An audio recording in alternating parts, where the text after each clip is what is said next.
আজমল টাকা কত নিয়েছ? অনেক কষ্ট করে মাস্টার 4 লাখ টাকা জোগাড় করছি, দয়া করে আমার জামা এক ছেড়ে দাও। আমাকে যদি কাটে মেরেও ফেলাও, আর একটা টাকাও ম্যানেজ করতে পারবো না। কথা কিন্তু এটা ছিল না, 5 লাখ দিয়ে বাটুল এক সাইডে নিয়ে যাওয়ার কথা ছিল। কি করবো বারে, আমার তো আর জমি জমা নাই, বাড়ির ভিটা ছাড়া। বাচ্চুর কাছ থেকে 1 লাখ টাকা নিছি, মাসে 15,000 টাকা সুদে। এল্লি পেশাল শুনে আমাকে লাভ আছে? বাটুল যে কতবার ক্ষতি করছে, এল্লি টাকা দিয়ে শোধবে। আমি 5 লাখ টাকার 5 টাকা কম নমুনা চাচা। ও আইনাল, তোমার বাড়ি তো আমিও দেখছি, এত তো ক্ষতি হয়নি, সুযোগ বুঝে জুলুম করো কি জন্যে? ব্যাগ কিলের মতো কথা কনকে চাচা, যদি জুলুমি করলেন নি তাহলে তো ওর হাতি কেটে নিলাম নি। আর শামসু ভাই 5 লাখ টাকা রায় দিয়ে গেছে, 1 টাকাও কম হবি না। টাকা ফুল দিলে দেন, না হলে ঘাট ধরে গুলো বাড়ি করে দেবো।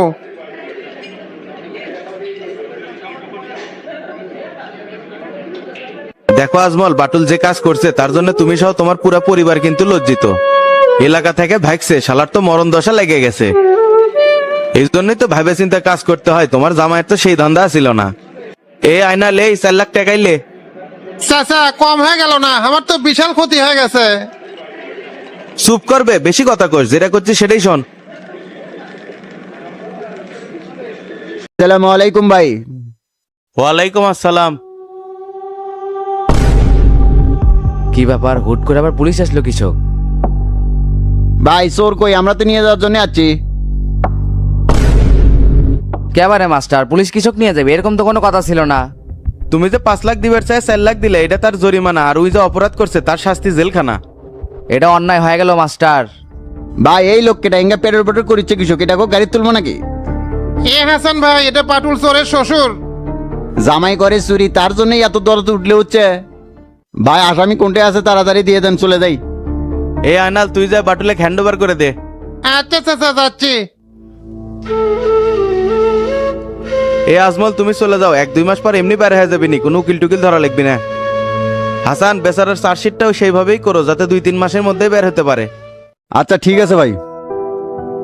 এ ভাই তাড়াতাড়ি চলেন তো, গাড়ি আবার শেরপুর ঢুকবি 4টার মধ্যে, সে থেকে আবার জেল গেটের সামনে যাওয়ার লাগবি।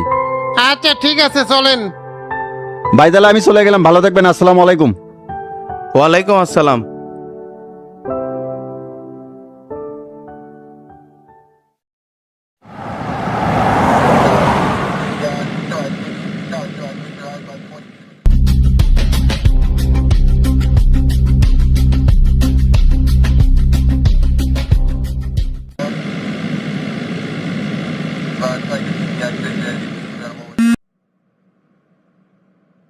তোতা ভাই কখন আসলেন? এখনই আসলাম রে, এইদিকে এসে বস। আচ্ছা বসিচ্ছি। কে রে, চাষির অবস্থা এখন কেঙ্কা? অপারেশন হয়ে গেছে? হ ভাই, অপারেশন হয়ে গেছে সেই সকালবেলা, মাক তো এখন বেডে দিয়ে দিছে।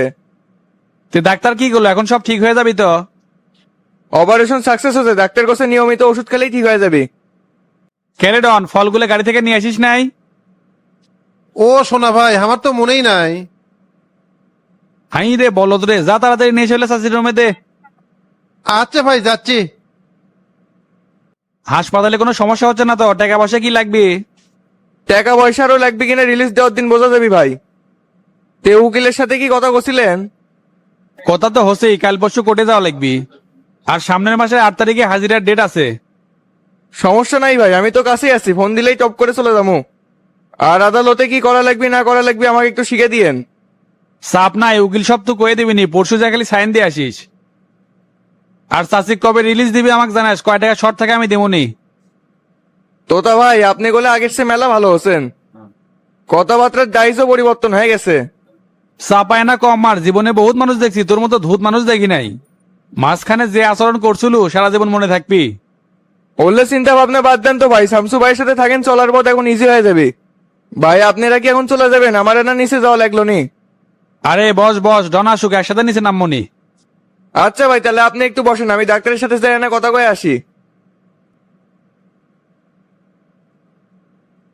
কি ব্যাপার মেম্বার সাহেব, ইউনিয়ন পরিষদে দেখিচ্ছে না কেন? আজকাল খুব কাজে ফাঁকি দিচ্ছেন।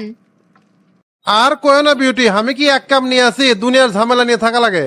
আর তুমি যে আমাকে স্মরণ করছো, দিলটা ঠান্ডা হয়ে গেল। এমনি এমনি পিনি সচিব তো সেই খেপে গেছে। কাবির খা প্রজেক্টে যে ছবি দেওয়া লিখবি সেটা দেননি কে?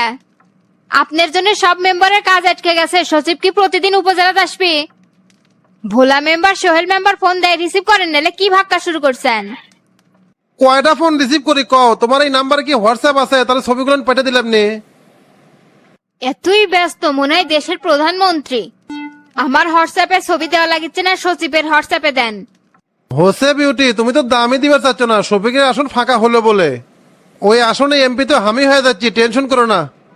মেম্বারের দায়িত্ব ঠিক মতো পালন করার পারে না, তাই আবার এমপি হবি? কাজের কথা বাদ দিয়ে খালি ফাও পেছাল পারে। এই ছবিগুলো পাঠান, আমি পরিশোধে আছি। এ বিউটি ফোন রাখো রাখো, তো ভাই ফোন দিচ্ছে। এই কাটেন না, ছবিগুলো দেন আগে।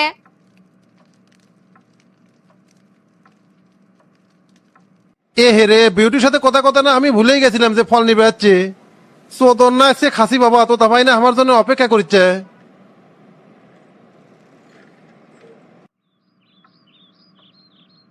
ভাই আসসালামু আলাইকুম। ওয়ালাইকুম আসসালাম। হাফিজ আচ্ছু বসেক। আচ্ছা বসতেছি ভাই। কে রে, কি হয়েছে? গতকাল থেকে খালি ফোন দিচ্ছ আর ফোন দিচ্ছ। সবই তো জানেন ভাই, তারপরও ধরা দিচ্ছেন না। এগুলা সব উপর থেকে সেটিং। তোর সাথে ফাও বেসাল পেরে লাভ আছে? সাদাবাজি দুর্নীতিবাজ করার সময় মনে আসছিল না তোর কমিটি আর বহাল থাকবি না? আর তোরা কত বড় হারামি রে, শফিকের হয়ে ভোট কি জন্য করছিল? কি করবো ভাই, না করেও তো উপায় আসিল না। তোতা ভাই তো আমাকে দেখেরই পারে না, এমপি হলে খেয়া দিল নি, তাই নিরুপায় হয়ে শফিকের ভোট করছি। এই শালা হারামজাদা, তো তার শামসুর প্রতিনিধি আসলো, সেটা মাথাটা ছিল না?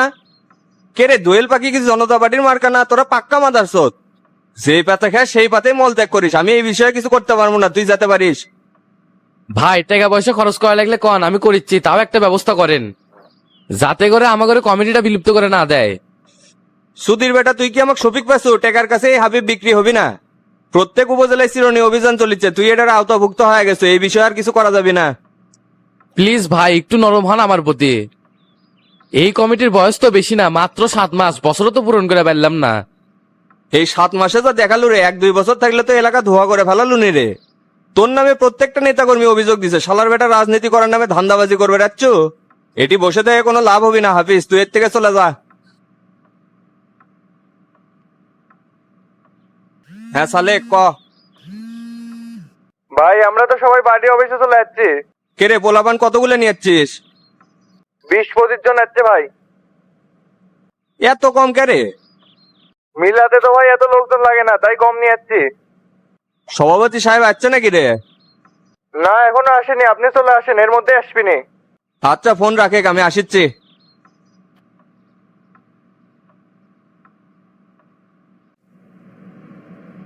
আসসালামু আলাইকুম। রঙিন টিভির পক্ষ থেকে বিকেল 4টে সংবাদে সবাইকে স্বাগতম। সপ্তাহ পেরিয়ে গেলেও গ্রেনেড হামলার রহস্যের জট এখনো খুলল না। অপরাধীরা কি ধরাছোঁয়ার বাইরে? প্রশাসনের এই নীরবতা কেন? স্বাধীন গণমাধ্যমের উপর হামলা, দেশে হচ্ছেটা কি? বিচারহীনতার সংস্কৃতি থেকে কি আমরা বের হতে পারবো না? নাকি গণতন্ত্রের আড়ালে ন্যায় বিচার ও মানবতা মৃত্যুবরণ করেছে? এদিকে জনগণের 200 কোটি টাকা আত্মসাতের অভিযোগে অভিযুক্ত বগুড়া 6 আসনের জনতা পার্টির সংসদ সদস্য ছবিককে এখনো গ্রেপ্তার করেনি পুলিশ। সরকার কি বিচার বিভাগের উপর হস্তক্ষেপ করছে? দেশের জনপ্রিয় শক্তিশালী রাজনৈতিক দলকে চোর দুর্নীতিবাজদের প্রশ্রয়দাতা? সরকার কি উল্টো পথে হাঁটছে নাকি কুবা সামসের শূন্যতা? জনতা পার্টির প্রেসিডিয়াম সদস্য স্থায়ী পরিষদের ভাইস চেয়ারম্যান তোফায়েল আহমেদ বলেছেন, রাজনৈতিকভাবে তাকে ক্ষতি করতে না পেরে সন্ত্রাসীরা তার ব্যবসা প্রতিষ্ঠানে হামলা করেছেন। অবিলম্বে সন্ত্রাসীদের গ্রেপ্তারের দাবি জানিয়েছেন। তাহলে এরা কারা? ঢাকা বিভাগীয় কমিশনার কামরুল ইসলাম বলেছেন, মামলাটির তদন্ত এখনো চলমান। সন্দেহভাজন 2 ব্যক্তিকে গ্রেপ্তার করা হয়েছে, অচিরেই অপরাধীদেরকে খুঁজে বের করা হবে। এদিকে রাজনীতির হটকন কোবা শামসু ঢাকায় ফিরেছে। আমাদের স্টাফ রিপোর্টার ফসল করিম তার সরাসরি সাক্ষাৎকার নেওয়ার চেষ্টা করেছে। চলুন সরাসরি তার কথা শুনে আসি। স্যার, অনেকদিন পর ঢাকা এলেন, আশা করি সবকিছু সম্পর্কে অবগত আছেন। দেশের এহেন পরিস্থিতি সম্পর্কে আপনার মতামত কি? আপনারা কি জানতে চান? গত 4 মাসে 118টা শিশু ধর্ষণ হচ্ছে, তার একটাও রায় বাস্তবায়ন হয়নি এই ব্যাপারে? নাকি দেশে একের পর এক সন্ত্রাসীদের হামলা হচ্ছে এই ব্যাপারে? আসলে স্যার সবকিছু মিলে আপনার মতামত চাচ্ছি। কি বলবো, আমি একেবারে বাগরুদ্ধ। বাংলাদেশের ধর্ষণ আইনের সংস্কার হওয়া উচিত।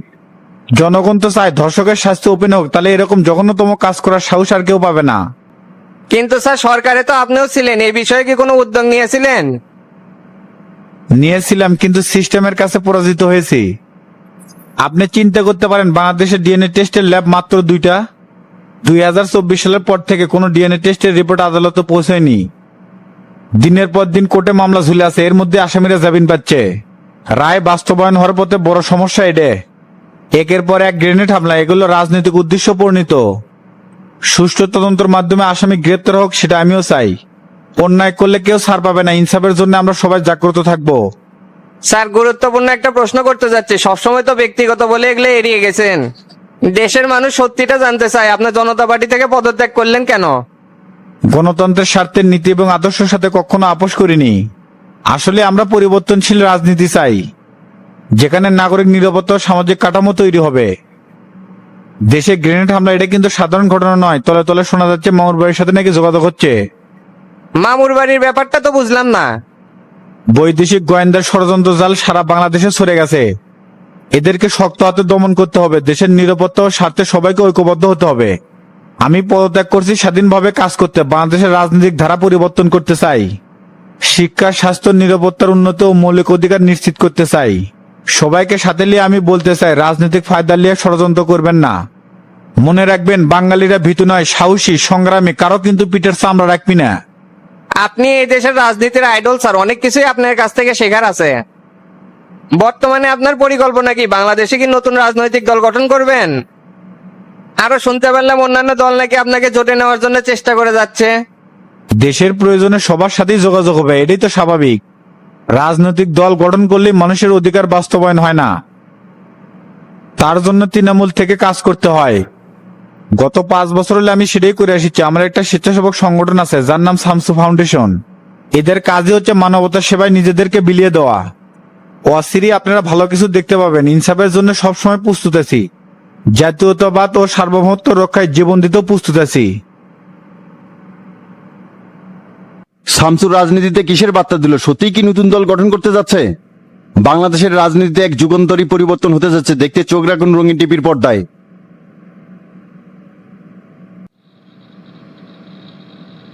তোমাদের বলদামের কারণে সরকার এই বিব্রতিকর পরিস্থিতিতে পড়ে গেছে। শামসু কিভাবে সিচুয়েশন পরিবর্তন করে দিচ্ছে দেখতে পাচ্ছ না? এখন শফিকের বিরুদ্ধে যদি কোনো অ্যাকশন না নেয়, তাহলে মানুষজন রাস্তায় নেমে যাবি। আপনি এত উত্তেজিত হয়েন না তো লিডার, ব্যাপারটা আমি ম্যানেজ করতেছি। আর জনতা পার্টি ধুয়ে দেওয়ার জন্য শামসু উঠে পড়ে লাগছে। পিছু তো লাগবে। বগুড়ার আসনে তোমরা পদ্মানি করতে গেলে কেন? যার এলাকার ভাব তাই ভালো বুঝে। আর যদি শামসুর কথা শুনে তোতাক জিতা নিয়ে আসতাম, তাহলে কি এই পরিস্থিতির শিকার হওয়া লাগে? পুরোনো গান গেয়ে আর লাভ নাই। আপনাকে অনেকবার বলছি যে শামসুকে অ্যারেস্ট করার অনুমতি দিয়ে দেন। এই শালাকে আটকাতে পারলেই দেশ ঠান্ডা হয়ে গেল নি। আমার জুট মেল আর কাশিম টিভির অফিসেতে হামলা করলো, এগুলোর পিছনে যে শামসু আছে সেটা সবাই জানলেও ভয়েতে কেউ মুখ খুলতেছে না। আন্দাজেই কথা বলবে না তোফাইল, তোমার কথায় আর কোনো কান দিচ্ছি না। আমার চেয়ারে বসে থাকলে বুঝতে পারতে এটার তাপ কত। দপ্তর সম্পাদককে বলে দিচ্ছি, যাতে করে দল থেকে বহিষ্কার ও এমপি পদের সকল কার্যক্রম স্থগিত করা হয়। আর সঙ্গে সঙ্গে সেলিমকে বলে দিচ্ছি, যাতে করে 24 ঘন্টার মধ্যে গ্রেপ্তার করে। লিডার, ব্যাপারটা নিয়ে আর একটু ভাবলে হতো না? লোকটা তো ভুলবশত এগুলো করছে, তবে সে অনুতপ্ত। একটা সুযোগ চাই আমাদের কাছে। মিডিয়া যেভাবে সরকারের পিছনে লাগছে, আর শফিক যে পরিবেশ পরিস্থিতি তৈরি করে রাখছে, সামান্য একজন সংসদ সদস্যের জন্য দলের এত বড় ক্ষতি হতে দিতে পারি না। তোমরা তো সবাই মাল কামানোর ধান্দায় থাকো, কেউ দলের চিন্তা করো না। আর এই দলই যদি না থাকে, তাহলে কারো চেয়ার থাকবে না, সবাইকে জেলে পচে মরতে হবে। এতে করে জনকল্যাণ পার্টি ও ওয়ার্কার্স পার্টি সেই সুযোগই নিয়ে আসতেছে। তাই বলে কি হুট করে এরকম সিদ্ধান্ত নেওয়া ঠিক হবে? সবে মাত্র চেয়ারে বসলো, গুছে ওঠার জন্য তো মানুষকে সময় দেয়া লাগবে। আর সব সিদ্ধান্ত যদি আপনি একাই নেন, তাহলে আমাদের দলে থেকে আর কি লাভ? আমরা চলে যাই। আমি সকল পর্যালোচনা শেষ করে শেষ সময় সিদ্ধান্ত নিয়েছি। চাইলে কিন্তু তখনই অ্যাকশন নিতে পারতাম। তাই আমি যা বলছি তাই, দলের ভাবমূর্তি রক্ষার জন্য এটা করতেই হবে। ঠিক আছে, আপনি যেটা ভালো মনে করেন। এখন তাহলে উঠলাম। আসসালামু আলাইকুম। ওয়ালাইকুম আসসালাম। ঠিক আছে, যাও।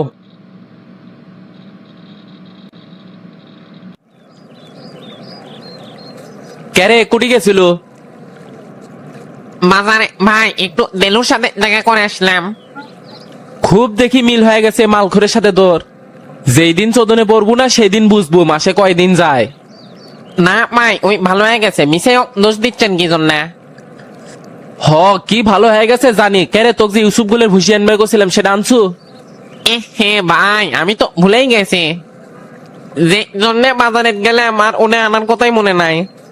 তোর মনে থাকবি কেমনে? তোর ধান্দা যে অন্যদিকে। দেলুর সাথে দেখা করে কিছু খাসু নাকি?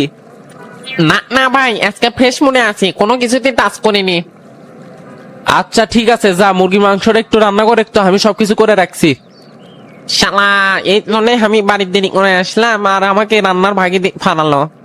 নিজের বয়েক বাপের বাড়িতে রেখে গরিবের উপর খালি অত্যাচার। ক্যারে কিছু করছু মনে হচ্ছে, গেলাচ্ছু নাকি? না না ভাই, এটা কি কন আপনি? আমি গেলাম সেই সাহস কি আমার আছে নাকি? ভাবিক বাপের বাড়ির থেকে এনে পারেন না, মিসাইনকে প্রতিদিন রান্না করা যায় নাকি তলে তলে অন্য কোনো জায়গা পানি খাচ্ছেন? ভাই কিছুই তো বুঝা পারিচ্ছি না। এ তো সরষেয়াল পন্ডিতি হয়ে গেল না, আমার চরিত্র নিয়ে প্রশ্ন তুলিচ্ছু মানে? শালার চাপা কিন্তু একেবারে ভেঙে ফেলে তুমি। ভাই আমি তো এই মজা করলাম, আপনি দেখি সিরিয়াস হয়ে যাচ্ছেন। এ যা, তরকারি সব আমি মেখে রাখছি, এখন তুই যা খালি রান্না করে। আচ্ছা ঠিক আছে ভাই, যাচ্ছে।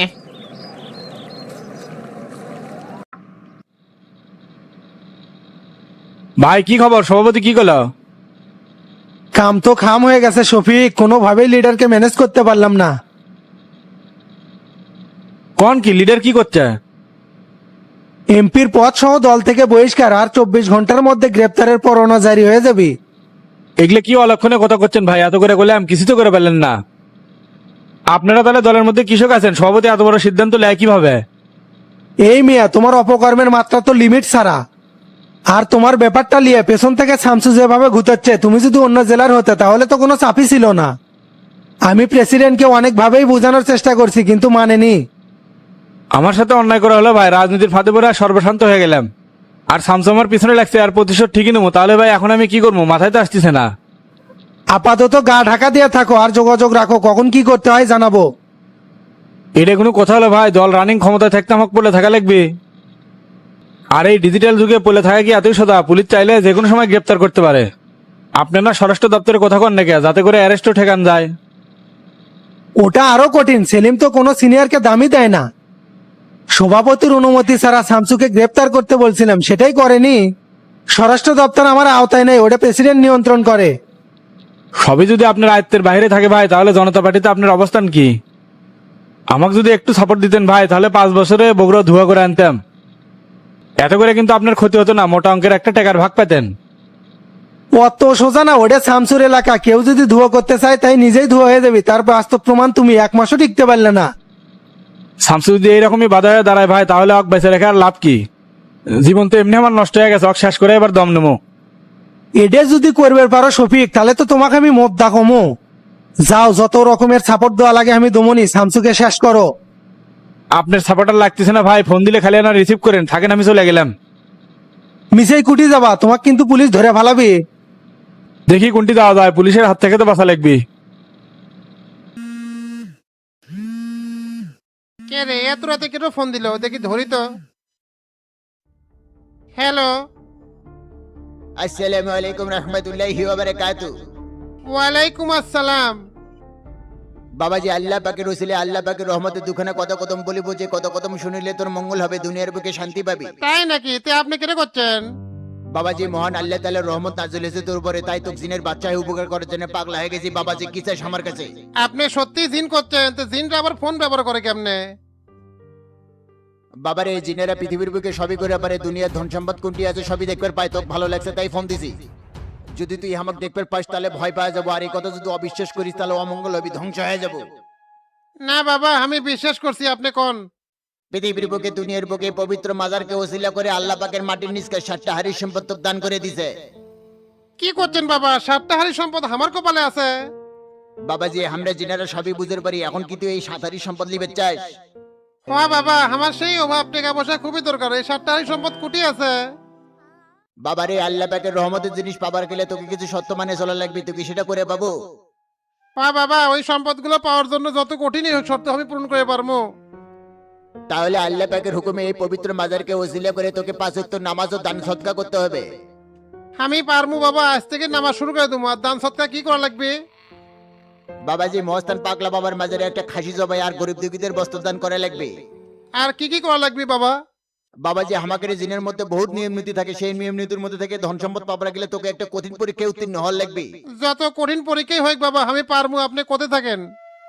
তোরা এক টুকরা মাটির তৈরি মানুষ, খুবই অধৈর্য। এই কঠিন সত্য শুনবে গেলে তোকে অপেক্ষা করা লাগবে। এখন সুবহানাল্লাহ কর। সুবহানাল্লাহ। হ্যাঁ কসি বাবা, তারপর? বাবাজি, আল্লাহ পাকের রহমতে, আল্লাহ পাকের আদেশে আগামী 3 দিনের মধ্যে তুই একটা খুশি সংবাদ পেয়ে যাবি। এখন এই সত্যগুলো ঠিকঠাক ভাবে মানে চলিস। আর যদি কোনো খুশির সংবাদ না পাই তাহলে কি গুপ্তধন পাবো না? এই মাটির তৈরি মানুষ, তোরা এত অধৈর্যকে এই 20 টাকার সম্পদ পাবার গেলে তোকে একটু অপেক্ষা করতেই হবে। ঠিক আছে বাবা, আমি ধৈর্য ধরলাম, আপনি কি আর আমাকে আর ফোন দিবেন না? বাবার এই 3 দিনের মধ্যে যদি তুই খুশি সংবাদ পাওয়া যাস তাহলে আল্লাহর হুকুমে, আল্লাহর আদেশে তোকে আবার ফোন দেবো।